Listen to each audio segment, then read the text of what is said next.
Bismillahirrahmanirrahim. Assalamualaikum warahmatullahi wabarakatuh. Hari ini tanggal berapa?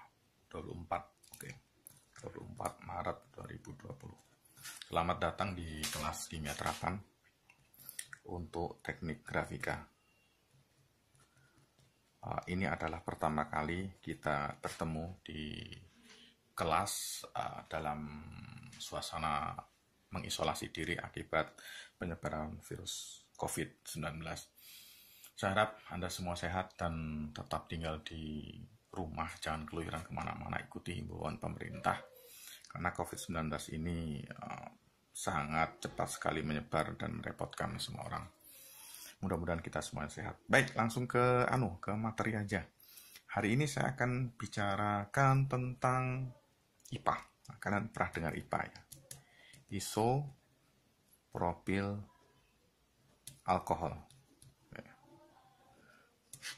Kalian tahu rumusnya, rumus kimianya itu adalah C-nya ada 3. OH-nya ada di tengah sebagai alkohol. Nah, C ini kan mengikat 3 atau dia punya kaki 4, 1, 2, 3, 4. Mengikat H. Jadi C itu tangannya 4 seperti ini.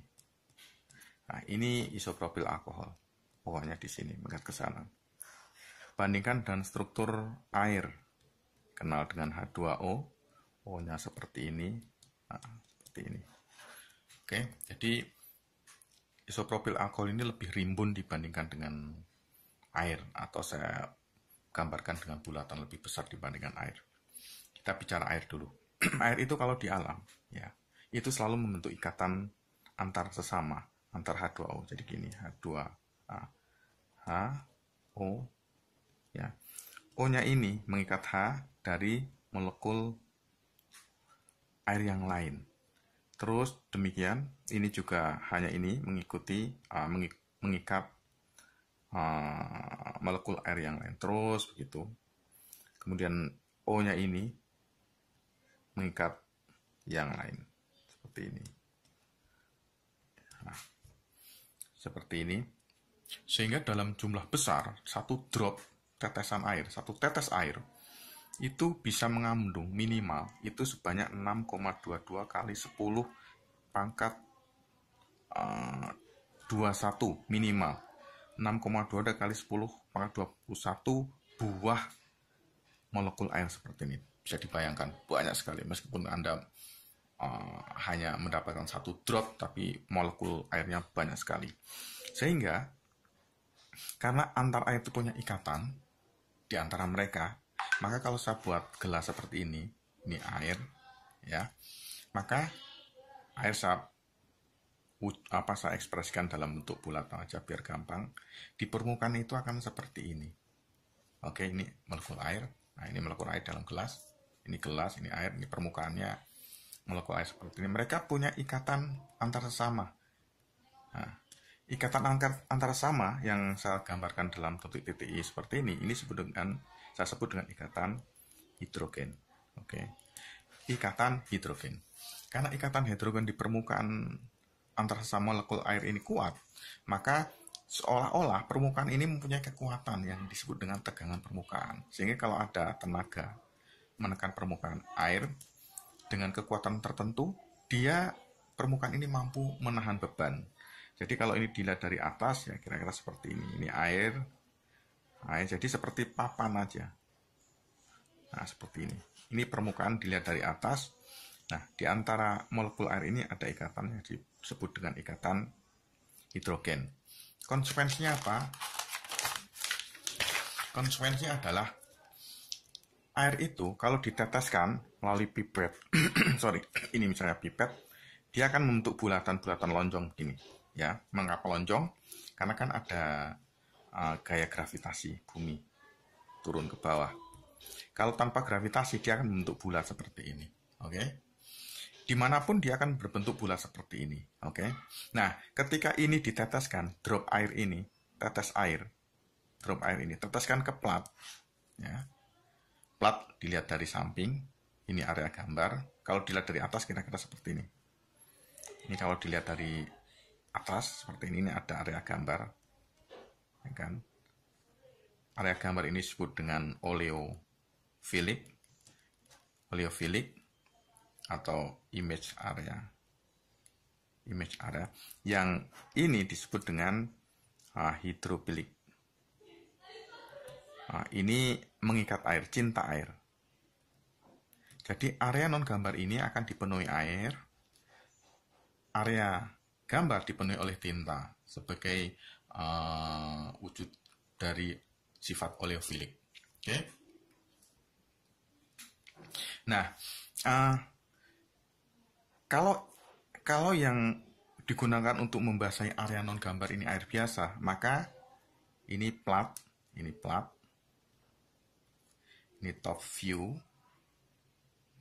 ini plat juga, tapi ini side view, dilihat dari samping, sehingga ini sebutlah ini area gambar, image area, ya kan?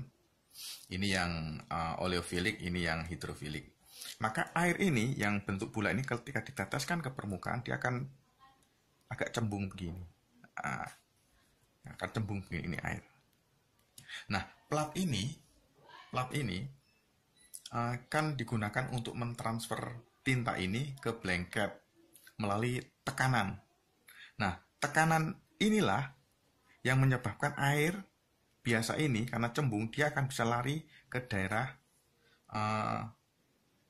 image area, ke area gambar, sehingga bisa bercampur dengan tinta yang di sini. Dengan demikian, kualitas gambar yang tercetak kalau diluberi oleh si air ini kualitasnya menjadi berkurang atau mengganggu tinta yang mencetak gambar di area gambar ini, di image area. Oke. Oleh karena itu, si air itu ditekan supaya tidak cembung begini, tapi agak meletrek sedikit saja seperti ini. Oke. Maka supaya air yang cembung menjadi seperti ini, maka air ditambahin IPA. Bagaimana cara kerjanya? Tadi di depan. Sudah, kalau saya punya air, kalau saya campuri air dengan IPA, maka di antara air itu diselipi oleh IPA. Yang besar itu IPA, yang kecil air. Nah, gini. Oke. Karena ada IPA nyelipin di antara ikatan air ini, maka tegangan permukaan ini menjadi lebih rendah. Tegangan permukaan lebih lemah. Tegangan permukaan lebih lemah karena air ini diselipi, ikatan antar air diselipi oleh si IPA, ya. Sehingga kalau si air murni netes di plat akan seperti ini. Kenapa? Seperti ini. Nah, ini bulat-bulat air. Kenapa? Karena si air ini kekuatannya itu kuat. Antar mereka itu kuat sekali. Ya kan? Gini. Ini kuat sekali. Antar air kuat. Ikatan hidrogennya lumayan kuat. Nah, tapi kalau kemudian airnya campur IPA, nanti bentuknya akan letrek seperti ini. Mengapa? Karena ikatan antar butiran air dengan air ini diselingi oleh si IPA yang bentuknya lebih besar, sehingga kekuatannya itu menjadi lebih lemah. Kekuatan antar ikatan hidrogen itu menjadi lemah. Beda dengan ini, ikatan antar hidrogennya kuat, sehingga dia akan cenderung kohesif, mengikat dengan dirinya sendiri, sehingga dia akan cenderung melembung. Kalau ini cenderung letrek, kenapa? Karena ikatan antar airnya itu dilemahkan oleh keberadaan si IPA. Oleh karena itu, dengan adanya IPA ini yang dicampurkan dengan air, menyebabkan air yang diteteskan ke dalam permukaan atau diaplikasikan atau dibasahkan ke permukaan plat yang mengandung IPA, air yang mengandung IPA, dia akan memberikan penampakan yang lebih letrek. Seperti ini.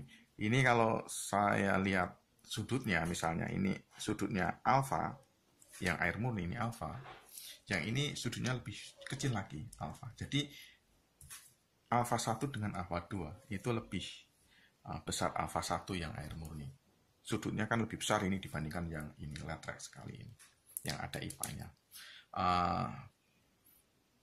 Begitu fungsi IPA yang ditambahkan ke dalam air sehingga dia memperlemah tegangan permukaan, sehingga si air itu ketika digunakan untuk membasahi plat, dia akan cenderung letrek. Kalau udah letrek seperti ini, maka kemungkinan untuk ke sana ketika mengalami tekanan, kalau ini area plat, ini area gambar, ini adalah air yang digunakan, yang dicampur dengan IPA yang digunakan untuk membasahi plat, maka permukaan air itu akan menjadi letrek, lebih tipis, sehingga ketika ada tekanan dari blanket, dia tidak memungkinkan si air itu kemudian luber ke area gambar. Ini tidak mungkin. Beda dengan air murni, dia sangat cembung sehingga ketika ada tekanan blanket dia bisa mencotot ke sana sehingga bercampur dengan tinta. Nah, begitu cara kerja IPA. Berapa komposisinya sebenarnya tergantung pada kualitas air itu sendiri, karena kualitas air setiap daerah itu akan berbeda-beda karena kandungannya kan macam-macam untuk setiap daerah, sehingga komponennya bisa 2 sampai ya kurang dari 10% untuk komponen IPA yang ditambahkan ke dalam air. Demikian, jadi sekarang kalian tahu mengapa IPA penting digunakan sebagai larutan pembasah dicampurkan dengan air dalam proses cetak offset yang digunakan dalam unit pembasahan.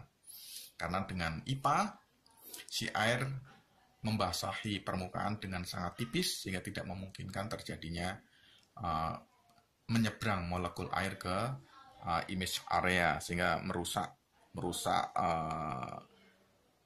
komposisi tinta yang kemudian ditransfer menjadi image di bahan cetak. Nah, apakah IPA ini ada ganti yang lain selain IPA misalnya? Ya tentu saja ada. Nah, ini tugas kalian untuk mencari pengganti IPA yang mungkin lebih murah, lebih environment friendly, yang lebih aman, yang tidak terlalu bau, misalnya demikian. Demikian materi kuliah hari ini terkait dengan mengapa kita perlu IPA pada larutan pembasah di unit pembasahan di teknik cetak offset. Kalau ada pertanyaan silahkan WA. Kalau tidak ya tetap betah-betahkan di rumah, jangan keluyuran kemana-mana karena sekarang lagi musimnya untuk stay at home. Amankan diri kalian dan juga keluarga kalian dari penyebaran virus COVID. Baik, saya akhiri. Assalamualaikum warahmatullahi wabarakatuh.